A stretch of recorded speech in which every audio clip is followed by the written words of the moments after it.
Hi class, this video is intended to help you write stronger explanation sentences when writing a single or double pi paragraph. So before we get into explanations, let's go ahead and revisit double pi paragraphs. First, I want to go over the bullets on the left-hand side and talk about why we might use a double pi paragraph. First of all, it's always better to use two illustrations to support a single point or claim, just to drive home your point. Second, we use double pi paragraphs when we're writing answers for constructed responses, but we can also use double pi paragraphs for informational or explanatory essays and as well as argumentative essays. On the right side of the screen is the structure for a double pi paragraph. So we always start with a point or a claim that directly answers the prompt. Then, since our first illustration is going to be text-based, we definitely want to introduce the text that we're going to be referring to, and we do that by using a source statement or a topic sentence that we would use for a summary, where we name it, verb it, and then give the central idea of the text. This could also be a video.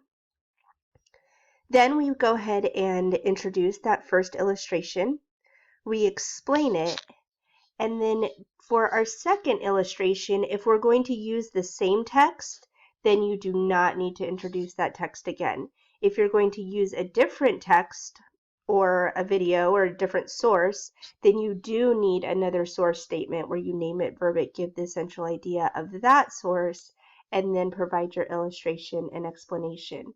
If the second illustration is an example, you would not introduce the text.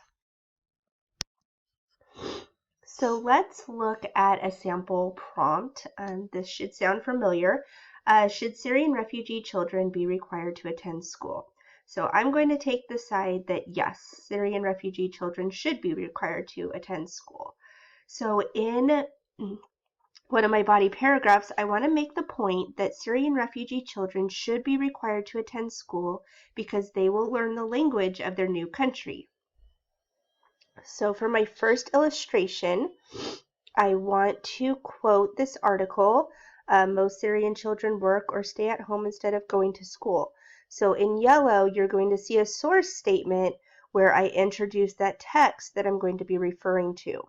In this yellow sentence, I am naming the text, I provide a verb, and then I give the essential idea of the whole text. So the source statement goes like this. The article, most Syrian children work or stay at home instead of going to school, adapted by the Newsy LA staff, because I don't know the author. My verb is discusses, and then the central idea of that text is many obstacles which prevent Syrian refugee children who are currently living in other countries from attending school. Now that I've introduced that source, then I can go ahead and provide my illustration. The article refers to a Syrian refugee boy named Zidan Al-Khalif who lives in Lebanon. The article states that Al-Khalif spends most of his days either watching TV or playing outside his tent. Now you'll notice here that the illustration does not say exactly what my point says, and this is a good thing. I see a lot of kids who will make a point and then they go into their source and try to find a quote that says exactly what their point says, and that's not what you should do. In fact, I saw many kids try to make the argument that Syrian refugee children should be required to attend school to learn language, and then they were frustrated when they couldn't find that in the source. But instead, what I want you to do is find something that you can use to prove this point, like I did down here in this illustration. So let's look at what an explanation would look like for this, the first part of this pi paragraph. So when we're writing a strong explanation, we want to make sure that we explain how the illustration supports the point. We also don't want to be redundant, which is why you don't want to find a quote that says exactly what you're saying in your point. You're going to need to think critically here. And it's okay to spend time to think about it. I spent some time to think about this one.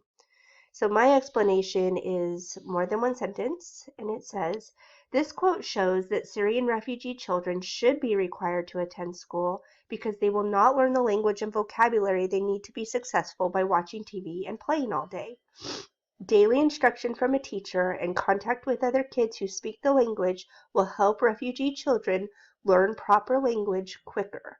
So you can see here, I'm really showing you how that quote proves my point that Syrian refugee children need to go to school to learn the language. I also took the time to respond in 2 sentences here instead of 1.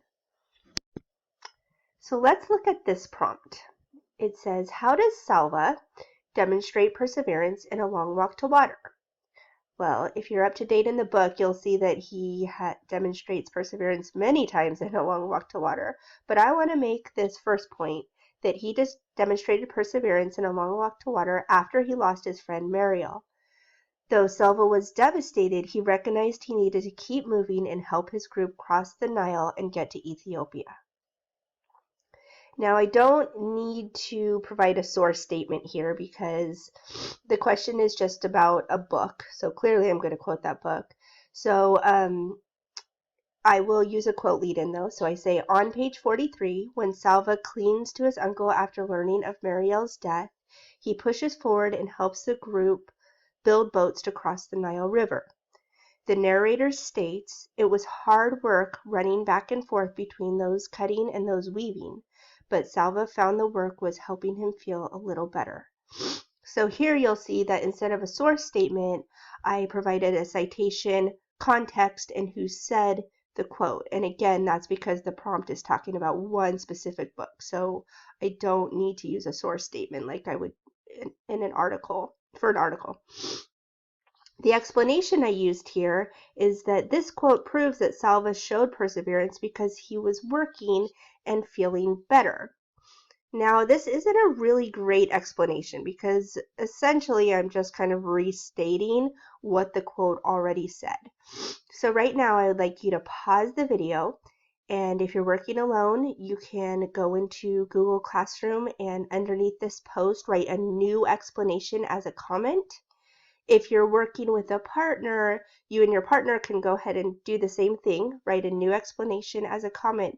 Just make sure both of your names are on that comment.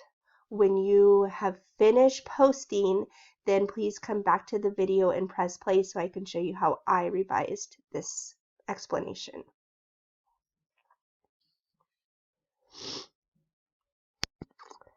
Okay, I'm excited to see what you wrote. Here's an example of what I think is a better explanation for that quote. So I said, this quote proves that Salva showed perseverance because he could have just given up after he lost his friend.